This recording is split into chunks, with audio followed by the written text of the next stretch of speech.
আসসালামু আলাইকুম। হ্যালো দর্শক, আজকে আপনাদের সামনে যে টপিকস নিয়ে আসছি তো আপনাদের সবারই পরিচিত।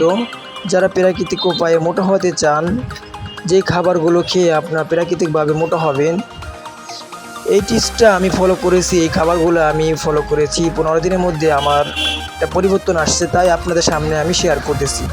তো আশা করি আপনারা ভিডিওটা দেখুন, তাহলে আপনাদের উপকারিতা আসবে ইনশাল্লাহ।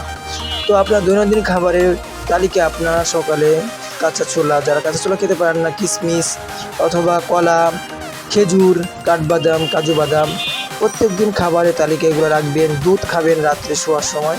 তো এইগুলোর যদি আপনারা এই কাজু বাদাম, কাঠবাদাম, খেজুর, কাঁচা ছোলা, কিশমিশ, বেশি করে পানি, তারপরে কলা, ডিমও খাবেন। ডিমে আপনার প্রোটিন হবে।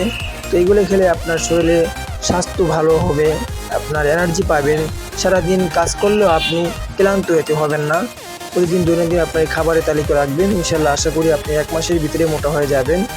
আপনি খাবারগুলো শুরু করার আগে আপনার ওয়েটটা আগে মেপে নেবেন, তারপরে আপনার খাবারের 15 দিন পর আবার ওয়েটটা মাপবেন। এখানে আশা করি ইনশাল্লাহ আপনার কিছুটা হলেও পরিবর্তন হবে ইনশাল্লাহ আশা করি। তো ভিডিওটা যদি ভালো লাগে তাহলে লাইক করবেন, কমেন্ট করবেন, শেয়ার করে দিবেন।